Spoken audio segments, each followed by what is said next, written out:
Gemini, the month of 2026, January, brings you some major pivots in your career path, especially as it pertains to money.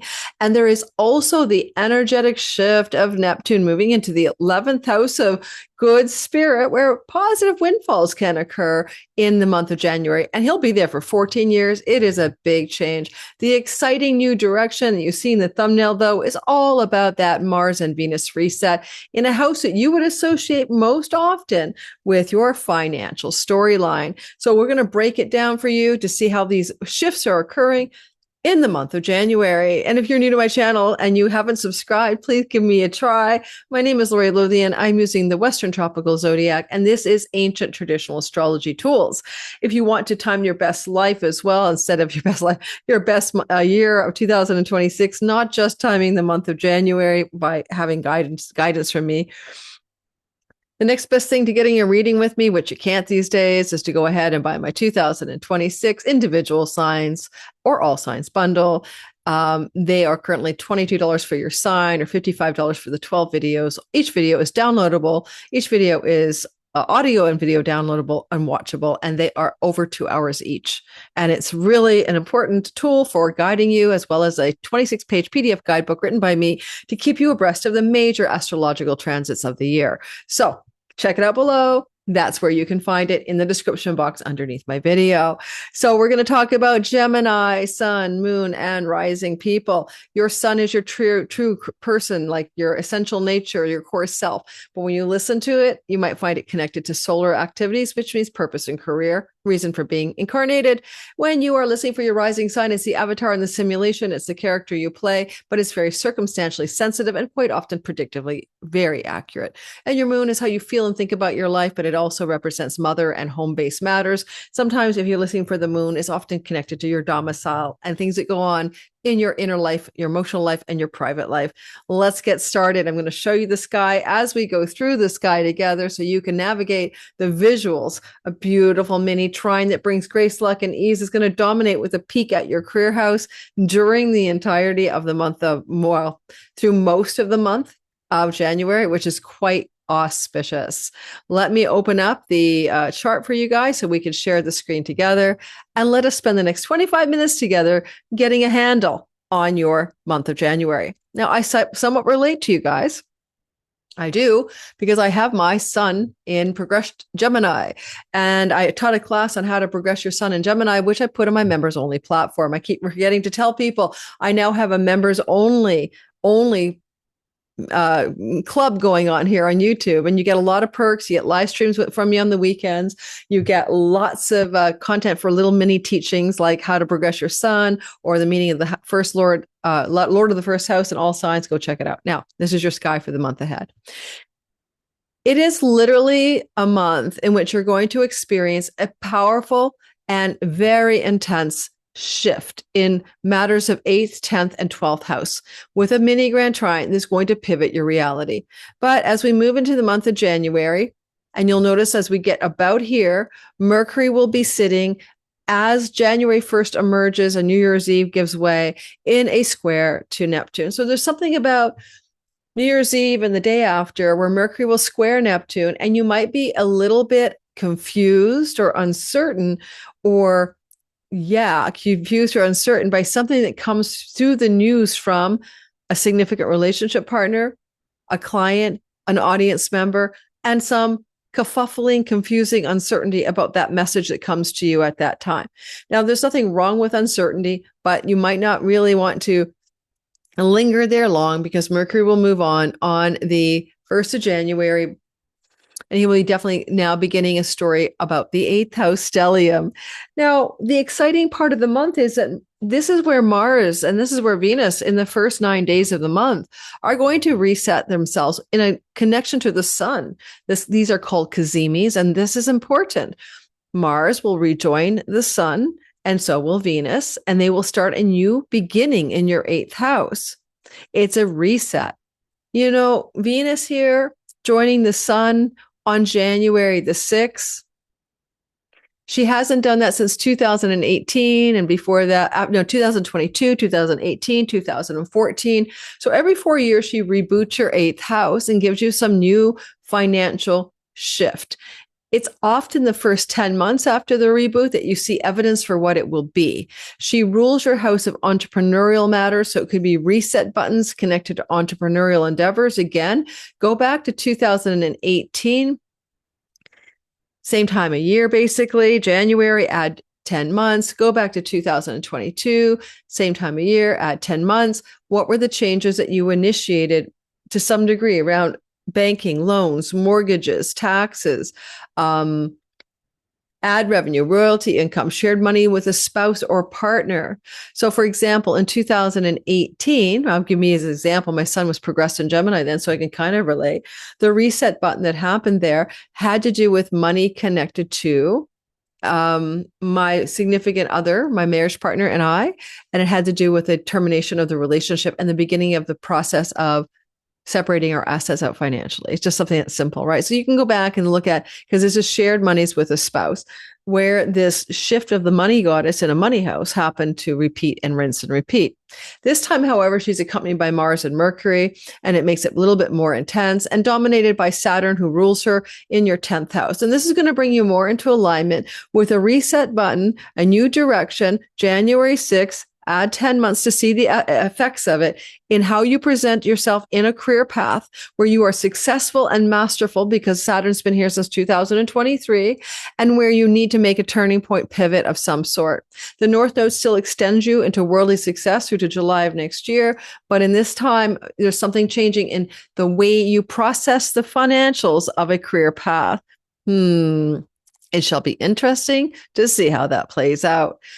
Technically, the occult mysteries like tarot, numerology, psychic stuff, dead people, paranormal, supernatural belong to the 8th house. And with the 2 reset buttons, Venus and Mars here in the first 9 days of January, along with the psychic Mercury, there definitely could be some new ways that you're also going to dive into those parts of life and use them professionally.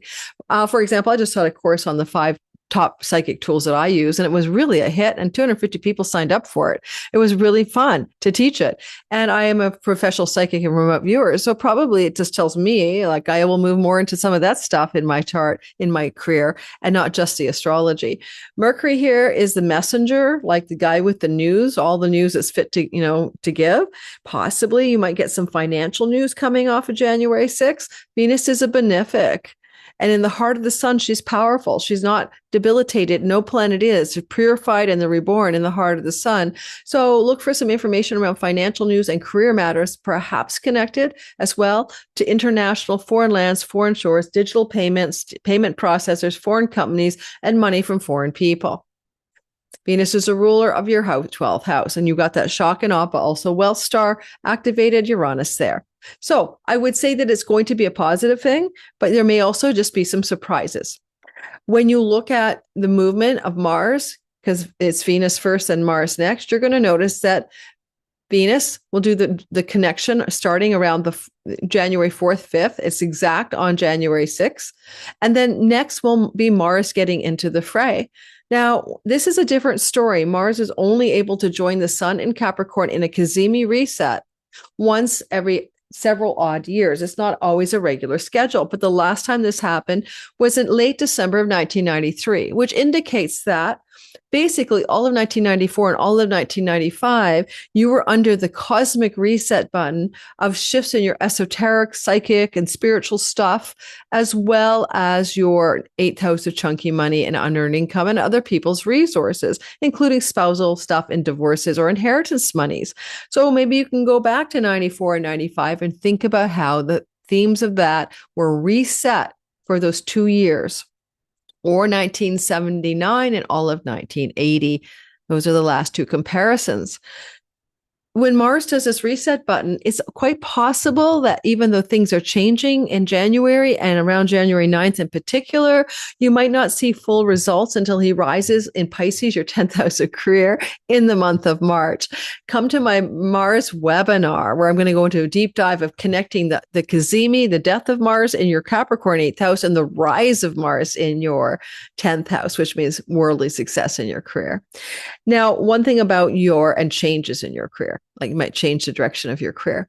One thing I want to mention, when Mars is here in the heart of the sun, he's also, along with Venus, Sun, and Mercury, as you can see, opposite Jupiter. Now, when an opposition to the greater benefic exalted happens, is still a good thing, where nobody's going, oh, darn it, look at Jupiter looking at us, duck. This is going to look positive. And because of the Chiron trine, there's a sense of healing, something to do with your career gains or making money and being on purpose. And something also wants to really positively shift on the financial front, but it might be putting you into a new direction professionally over time that feels a lot more meaningful and purposeful. That's a thought I have about this. So you're going to see the cazimi of Mars happening on the 9th, right? But before we get to that, I would remind you, because I almost forgot, I keep forgetting about the January 3rd full moon at 13 degrees of Cancer. So the moon will happen here. I'm not going to track back. The moon will be here on January 3rd. Conjunct Jupiter is probably the best moon of 2026. And it owns that space, man. The moon is the owner of the temple of Cancer with the Jupiter exalted under her direction. I think there's going to be a rebirth, a new beginning, and a fresh start. But even though it's a full moon, right? Because the full moons are culminatings, they're fulfillments of a promise or a seed planted 6 months earlier on the new moon. But it can fulfill or foment or fruit or create some financial shift in your life. But you've been thinking about it for 6 months. So by the time we get to January 3rd, it's not a surprise. And it feels like you want to fulfill a new beginning in the career and work sector. And Jupiter is the ruler of your 10th house. Now, the fulfillment may also be a closure. One thing has to end, so another prosperous new beginning can happen. Look for clues around the moon itself, but understand that although in the 2 weeks that follows the January 3rd moon, you'll have some evidence for where things are going, it might take up to 6 months to fully fulfill itself as well. As we move forward, or backwards, or upside down, or inside out, take your pick. As we move forward, we're going to notice that this whole powerful stellium is building up a lot of intensity and a lot of pressure. One thing about this is it's a triple conjunction. If you go to the 8th of January, that's when the cosmic lovers at 19 degrees, 18, 19 degrees of Capricorn are co-joined. This is a cosmic reset to do with love and money in your money house. It could also open you up if you're looking for a new relationship to a new relationship. You're going, why would that be? Venus rules your 5th house of romantic love. She's joining the cosmic lover, the masculine principle, in your 8th house. And there's something that says a potential new love story could emerge, or some new romance could come your way. And this is likely to be within actually the 2 years that follows this. Well, not even 2 years, like within the first year after this conjunction, you'll probably see evidence for this. And you'll say, oh, that's my new romance. But, and here's the but, I am curious about the fact that it's in a hidden house, as well as Mars rules the house of friendships. So I don't know what to say about that. It could be many things. You're going to start a new job. It's going to bring money into your life in a new way. That's because of the Scorpio 6. You're going to start a new relationship with a friend, or you're going to have a new relationship that you keep on the down low and people don't know about it. All of those things could be happening under this kind of sky. As we move forward, this triple conjunction is exceedingly rare, and it is in essence a kind of blessing of your long-term money, financial gains, investments, banking, loans, mortgages, etc. However, a lot of this takes time to unfold, and Venus doesn't get visible until February. So you can consider that some of this financial promise may not be visible. Venus needs to deliver it. We want to see her in the heavens, and that will be sometime in mid-February. Similarly, Mars is also invisible until March. So, well, positive turning points are happening. Pivot points are going on and new beginnings. Look for the game to unfold a little bit longer than just a couple of weeks, okay? That's what I would tell you. As we go into the 14th to the 21st of the month, which is where we're headed, this is where we get this magical triangle forming. This little triangle is lucky, fortunate, and blessed. Now, it does provide opportunity, and it provides ease, flow, luck, and grace. So who doesn't want all of those things in their life? I do. I don't know where to put my notes, guys. So if you are somebody like me looking for some luck and opportunity, because life is full of it, you're going to notice that this is going to be multiple planets making it happen. First, it's Venus. I'm a boss babe. I'm in Capricorn. I'm not visible, but I'm still good. And I am flowing to your career heights. Neptune at the anaretic climactic fame degree, Saturn coming into the household name degree. But both of these planets at the 10th house are about mastery, authority, having achieved something, being at the top of a mountain. You've been working to get to the top of the mountain for 3 years, and this is a culminating energy. Venus is applying to this and asking, what about the money, honey? How do we want to bring more money, more success financially into this? If you make a 4-figure income, time for a 5. If you make a 5-figure income, time for a 6. Make a 6-figure income, time for a 7-figure income. That's what the vibe is. She's trying to plot this new direction with your top of your sky. At the very same time, yes, we also notice that there is a talking to Algol Wealth Star, also decapitation star, in your 12th house. Certainly, it could look like a major surge of surprising success financially, or a direction that's going to open the doors for that kind of success for you. And maybe people in foreign lands and foreign shores are involved. When we move forward, though, we see that then after Venus is hooking up, now the sun is trailing behind her. Then it will be Mercury and Mars. So it's one lucky triangle in 4 parts. So we're talking about January 13th, 14th, Venus is hitting it up. And then we move into maybe a spectacular financial surprise that should be positive on January 16th. Put it on your calendar. I would go 14th, 15th. No, I would go 15th, 16th, 17th, as a positive financial surprise. It could be anything, guys. I don't know, a tax rebate, a surge of income coming from distant lands. If you make digital income, borderless revenue, if you're a online content creator, this could be a nice little surge of financial goodness, for example. Who knows? One thing I will say is that as she's finishing up and moves into the sign of Aquarius, and she'll be there for quite a few weeks, FYI, she'll be there until February 10th, she's going to start to bless your 9th house.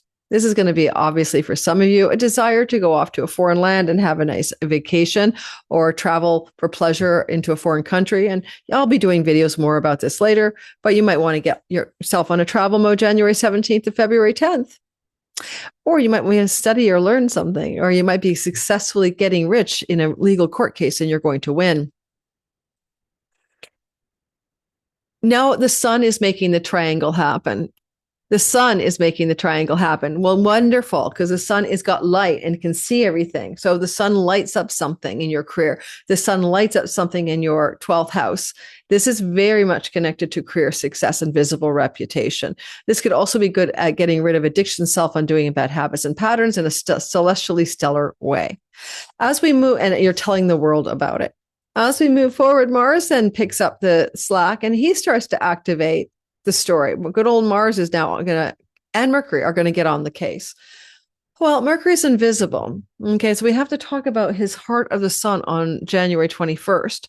And we also have to talk about the fact that there's a new moon on the 18th. So let's take a deep pause and stop on January 18th. This triangle is still operational. There's a new moon on the 18th at 28 Capricorn, a new beginning, a fresh start. Taxes, mortgages, loans, investments, spousal shared resources, money from royalty income, Google ad revenue, because you share that with another person. It's not just for you, right? It's shared income. It's derivative income.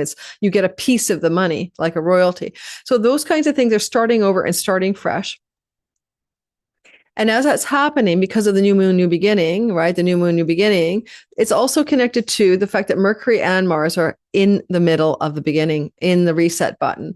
And I already talked about Mars, but Mars will like to change your job, the work you do in the world. Mars could really want to change the gains and how you earn money and make a shift in how you do that. Mars does rule the house of windfalls, and it's possible with Venus also having just been there, you could come into some winning money stories coming through that part of the middle of January. You could win money. Why not? Go for it. Know your limit, play within it. And then also when this new moon is happening and restart your financial stories and your career and all of that, when this is happening, we can also say that possibly, because Mars is going to co-join the sun, right, on the 21st, that you're going to have a runway to a new beginning of some sort. So let's slow it down for a minute. The triangle is active. We're still on January 19th. Mercury is trining Uranus. Venus did it already. I talked about that. So I think Venus was doing it on January the 16th or something. Now it's Mercury's turn. That's probably the same story in two parts. It's a surprise. It's about finances. Well, Venus could have brought you a surprise. This is important. Venus could bring you a surprise around January 16th and say winning money. She rules your house of good fortune, and Mars rules the house of windfalls. So that's an example, feeling like you won the jackpot, even metaphorically. And then Mercury follows up here, keeping the triangle alive, and hits up this energy as well. We've got surprises, and it's continuing forward. But Mercury is the ruler of you.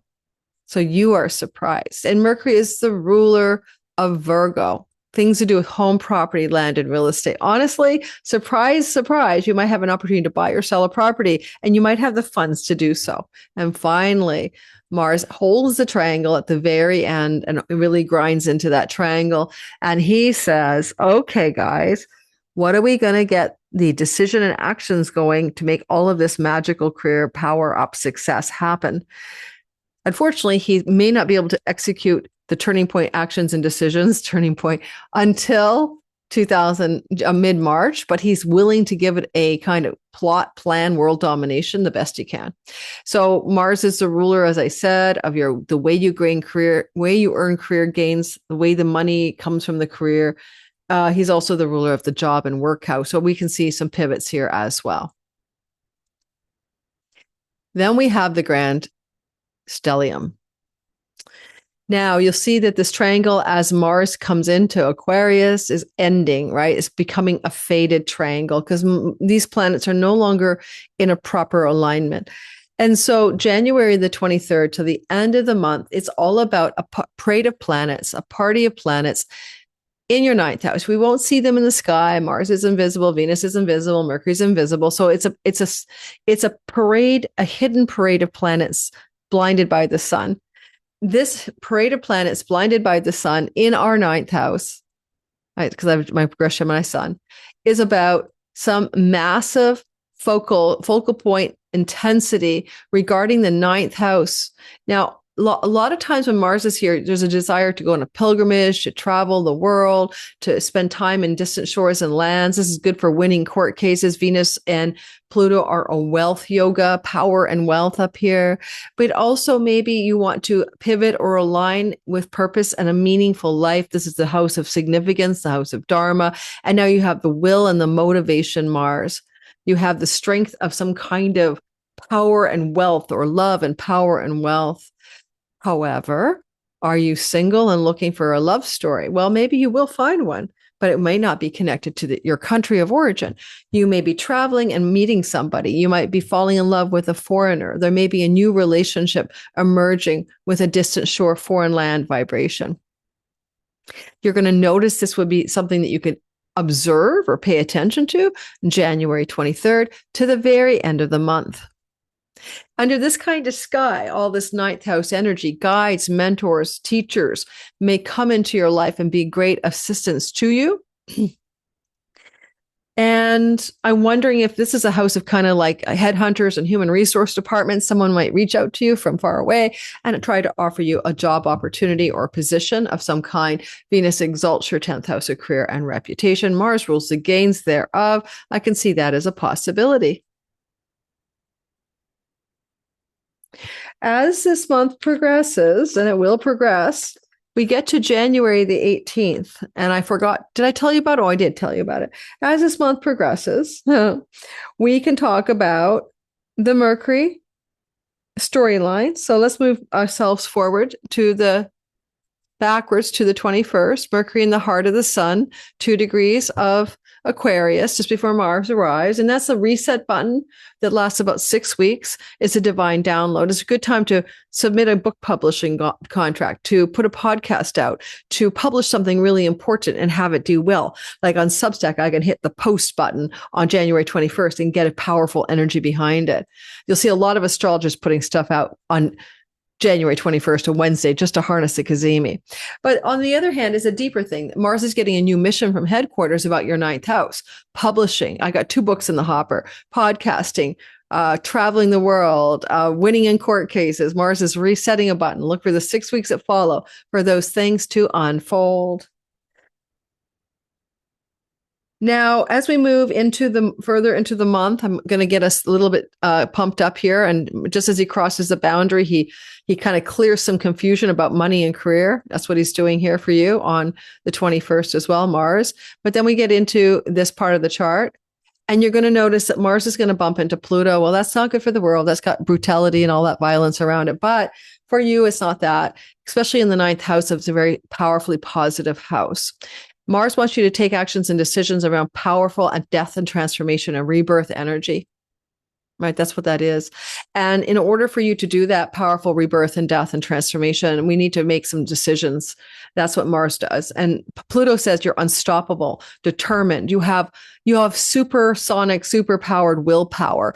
Divine and personal will are merging here around the 24th, 25th, and 26th of the month. And it's definitely flowing to your ascendant as well. And, especially if your Aquarius sun, moon, and rising, some of your Gemini sun, moon, and risings have your ascendant in the first 5 or 6 degrees of the sign. You're really feeling how powerful this is for you. Kind of like it because it also could bring some kind of transformative, profound, romantic love story or life-changing news around grandchildren, including that you may become a grandparent. Mercury is going to talk to Venus. The two of them are happy to talk, and that brings good news. We get some good news coming through your sky the 27th, 28th, and 29th. Good news. Children, grandchildren, good news. Publishing, book publishing, podcasting, good news. Academics, higher academics. Maybe I'll apply to go back to school and get accepted. I mean, I should have done that already. These are the exciting things that can happen up here. This is a blessed house. It brings blessings to you, and it's lucky. And Venus and Mercury say good luck. They're ruled by Saturn in the career space at this time. So there you go. On the 26th of the month, so the gains of the luck go to your career space. Okay. So whatever this lucky reset purpose is going to benefit your career. Now, as we look at January 26th, we have another story. Neptune has finally moved into your 11th house for 14 years. He'll be here. And you had a taste of it last year, March through to the end of October. And so you kind of got a feel for it. Make your dreams come true in your career gains. But this also can allow for great influence, like over large groups of people through Neptunian things, storytelling, glamour, Hollywood, filmmaking, artistic creation, spiritual enlightenment vibration, and also any platform that uses moving imagery like YouTube, Instagram, etc. Therefore, reels and long form videos and success. And we'll get Saturn joining in to concretize that in a once every 6,000 year conjunction on February 20th. But Saturn will join the fray at Valentine's Day. I'm going to hopefully have you guys listening to the February videos because those are going to be rock your world, intense energies for all of us as a new signature begins in your 11th house. Okay. One thing I would say is that it's going to profoundly change your visions, dreams, and goals for your life. If you always thought you wanted to do one thing, I have a feeling you're going to come into an exciting reformation of what it is you desire to create in your life. What are the new stories that you wish to do that had been never considered by you ever before, right? That's what's exciting about it. And we'll be talking about that in February. By the way, Mars will be in your ninth house, right? All the way through until March the 2nd, from January 24th to March the 2nd. This is where you're really wanting to travel. A lot of you are going to get on the road, go somewhere, take a trip, maybe go on a pilgrimage, go visit the ashram. Maybe you're going to be wanting time alone, sort of downtime travel because he's still invisible through to March 17th. So I wouldn't be surprised if many of the Geminis out there are booking a trip somewhere, likely in a foreign country, January 24th to March the 2nd. All right, that's what I have for you. Now I'm going to beg. Now I'm going to beg because I think I might end up closing my channel down next year unless something changes. Somehow in November and December, my subs are dramatically down. Okay. First, my AI studio bot told me that there was bot scrub. So, but now it's saying, no, people aren't subscribing. I get December. You guys are busy. I don't know if I'm going to turn into Steve Judd. He hit a wall 2 months ago at 100,000. 129,000. He can't get past the 29,000. He's got flatline, no subscribers since then. It's ridiculous. And I've seen other channels do this and I don't know what it is. Okay. I don't know what causes the algorithm to suddenly cause this kind of. The only thing I can think of is it's not sending the content to people who aren't already subscribed, only to my inner fishbowl of you guys. And that means the channel will stall out like a plane and it's going to stall and it's going to nosedive. If it nosedives in 2026, I won't be doing this, right? So it's okay. I'll do something different. I'm all right with going with the flow. But just in case you guys can help out, please subscribe, share with friends and family and ask them to subscribe. And if I can't gin up something turning around in January, February, and March, I guess the sky tells me it's time to move on to greener pastures. What can I do? But I'm just asking if you could give me a hand. Mars webinar, free Mercury webinar, information below. The Mars one is paid. It's long. It's intense. How to navigate this incredible transformation of Mars reset. The Mercury one's free. Check it out below. See you guys soon. Take care.